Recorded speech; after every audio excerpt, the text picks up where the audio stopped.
Second ఏమిటి అంటే, ప్రయాసపడుచున్న వారిని దేవుడు ఆకర్షిస్తాడంట. ప్రయాసపడుచున్న వారిని.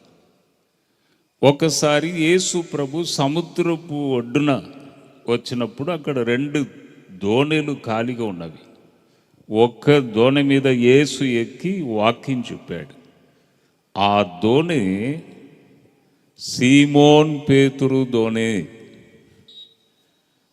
వాక్యం చెప్తూ అక్కడ పేతురు వలలు కడుగుచున్నాడు. వాక్యము చెప్తూ పేతురుని చూసి, పేతురు లోతునకు వెళ్ళి వలలు వేయి అన్నాడు. వెంటనే పేతురు ఏం చెప్పాడు? అయ్యా, రాత్రి అంతా ప్రయాసపడితే ఏమీ దొరకలేదయ్యా, ఏమీ దొరకలేదయ్యా, నిద్ర లేదు, కళ్ళు ఎర్రగా అయిపోయినవి, ఒక్క చేప కూడా దొరకలేదయ్యా, ప్రయాసమంతా వేస్ట్ అయిందయ్యా, ప్రయాసపడినాను వేస్ట్ అయిందయ్యా, కానీ నీ మాట చొప్పున నేను వేస్తాను అని చెప్పి వలలు వేస్తే విస్తారమైన చేపలు, 2 దోణేలు, ఖాళీగా ఉన్న దోణేలు నిండిపోయినవి. అప్పుడు పేతురు గజ గజ వణికాడు. ప్రభువా, నేను పాపిని, నన్ను విడిచిపో, నీ వెళ్ళిపో, ఇక్కడ ఉండవద్దు, నేను పాపి అంటున్నాడు. వెంటనే ప్రభు అంటున్నాడు, పేతురు, మనుషులను పట్టు జాలరుగా చేస్తాను, నన్ను వెంబడించు అంటున్నాడు. అంటే ప్రయాసపడే తత్వం ఉన్నవారిని దేవుడు తన వైపు ఆకర్షిస్తాడు. ప్రయాసపడే తత్వం. చాలామంది కష్టపడుతూ ఉంటారండి. మార్నింగ్ వెళుతారు, పని చేస్తారు, మంచిగా పని చేస్తారు, కష్టపడతారు, బాగా ప్రయాసపడతారు. వద్దయ్యా, ఇక చాలు అని చెప్పినా కూడా, లేదు సార్, ఇంకొక గంట చేస్తాను, ఇంకొక 2 గంటలు చేస్తాను, కొద్దిగా ప్రయాసపడదాం, ఈరోజు మళ్ళీ వస్తుందా? ప్రయాసపడతాను అని కొందరు ప్రయాసపడుతూ ఉంటారు. అటువంటి వారిని దేవుడు తన వైపు ఆకర్షించుచున్నాడు. పేతురును ఆకర్షించాడు. మనుషులను పట్టు జాలరుగా చేస్తానన్నాడు. అలాగే చేశాడు. మీ ముందు నిలబడి మాట్లాడుచున్న జడ్సన్ అబ్రహాం బాగా ప్రయాసపడుచున్న ఒక వ్యక్తి. నేను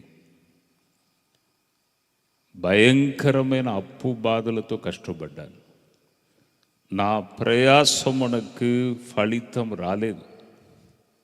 నైట్ అండ్ డే కష్టపడ్డాను. మేము పల్లి నూనె తయారు చేసాము. స్వచ్ఛమైన పల్లి నూనె నేను ప్రజలకు అందించేవాడిని. నైట్ అండ్ డే ఎలా చేయాలి, ఇంకా మంచి ఎలా చేయాలి, ఇంకా మంచి క్వాలిటీ ఎలా చేయాలి, అదే ఆలోచన నా టైం అంతా దాని మీద పోయింది. ప్రజలు కూడా అలా తరలి వచ్చేవారు. 1 గంటలో ₹1,00,000 నూనె సేల్ చేసేవాడిని నేను. అంత రష్ ఉండేది. ప్రయాసం నాకు ఫలితం రాలేదు. ఏమొచ్చింది? అప్పే. 24 lakhs rupees అప్పు.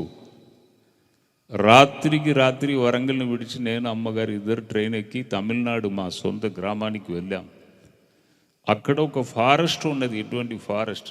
ఇలాగే ఉన్నది ఫారెస్ట్. ఆ ఫారెస్ట్లో వెళ్ళి బాగా ప్రార్థన చేసేది. గంటలు అక్కడే కూర్చొని ప్రార్థన చేసేది. ఒక దినమైతే చాలా నాకు బాధ కలిగింది. అబ్బా, ప్రార్థన చేసి ఏ లాభయ్యా, స్తోత్రం అని చెప్పి ఏ లాభం, దేవా అని చెప్పి ఏ లాభం, కన్నీరు కార్చి లాభం ఏమిటి? ఇక చనిపోతే మంచిదని డిసైడ్ చేసుకొని ఒక తెల్ల షర్ట్ వేసుకొని 3 గంటలకు ఫారెస్ట్లోనికి వెళ్తున్నాను. ఎవరు లేరు. బాగా ఏడుస్తూ వెళ్ళుచున్నాను. ఇది లాస్ట్ డే, నా జీవితంలో లాస్ట్ డే అని కన్నీటితో వెళ్ళుచున్నాను. అక్కడ ఒక వ్యక్తి నన్ను దర్శించాడండి. పేతురును అప్పుడు ఆకర్షించాడు కదా, ఆ వ్యక్తి అక్కడికి కూడా వచ్చాడు. నా మనోనేత్రాలు తెరవబడినవి, ప్రభును చూశాను. ఆయన నాతో మాట్లాడాడు.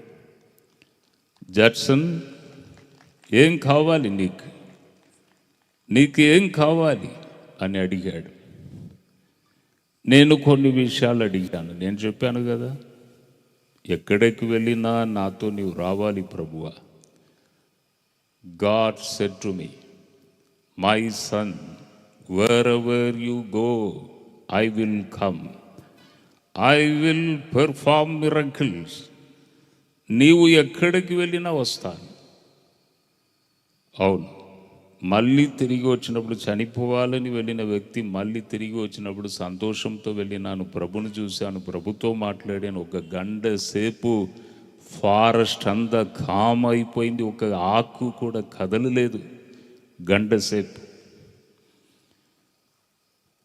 ఎవరు ప్రయాసపడుచున్నారో, ప్రయాసపడే తత్వం ఎవరికి ఉన్నదో వారిని దేవుడు తన వైపు ఆకర్షించుచున్నాడు. ఇక్కడ కూడా ప్రయాసపడి అప్పే ఉన్నది బ్రదర్. నేను బాగా కష్టపడినాను, అప్పే నాకు మిగిలిందని ఎవరైనా ఇక్కడ ఉన్నారు ఏమో. అటువంటి వారిని దేవుడు తన వైపు ఆకర్షించును. నన్ను ఆకర్షించాడు. నీవు నాకు కావాలి జడ్సన్, నీవు కావాలి. అదే వరంగల్ సిటీకి తీసుకొచ్చాడు, గొప్పగా చేశాడు. గొప్ప ఫ్యాక్టరీ దేవుడు నాకు ఇచ్చాడు. ఇప్పుడు కూడా కొన్ని లక్షల కేకులు తయారవుతుందండి నా ఫ్యాక్టరీలో. అంటే ప్రభు దీవించాడు. 2 దోణీలు ఎలా చేపలతో నిండిపోయినాయో అలాగే నా జీవితంలో కూడా దేవుడు గొప్ప కార్యం చేశాడు. ప్రయాసపడే తత్వం ఎవరికి ఉన్నదో దేవుడు అటువంటి వారిని ఆకర్షించుచున్నాడు. ఎవరైనా అప్పు బాధలతో కష్టంలో ఇక్కడ ఎవరైనా ఉంటే రాసి పెట్టుకోండి. జడ్సన్ అబ్రహం గారు ఈ మాటను ఈరోజు మాట్లాడారు. ఫస్ట్ డే ఈ వాక్యమును మాకు చెప్పారు. మీరు రాసి పెట్టుకోండి. తప్పకుండా ఒక దినం వస్తుంది, ప్రభు తన వైపు ఆకర్షిస్తాడు. దోణేలు ఎలా నిండిపోయినాయి చేపలతో, చేపలంటేనే బ్లెస్సింగే. అలాగే దేవుడు మీ జీవితమును కూడా తప్పకుండా దేవుడు నింపుతాడు అని నేను మీతో మాట్లాడుచున్నాను. గట్టిగా చప్పట్లు కొడదాం. హల్లెలూయా, హల్లెలూయా. హాయ్, ఈ వీడియో ద్వారా మీరు దీవించబడినట్లయితే మరి తప్పకుండా లైక్ చేయండి. తెలిసిన వారికి ఈ వీడియోని షేర్ చేయడానికి మర్చిపోకండి. ఇంకా మరి వీడియోల కొరకు సబ్స్క్రైబ్ చేయడానికి మర్చిపోకండి. ప్రభు మిమ్మల్ని దీవించును గాక. See you soon. God bless you.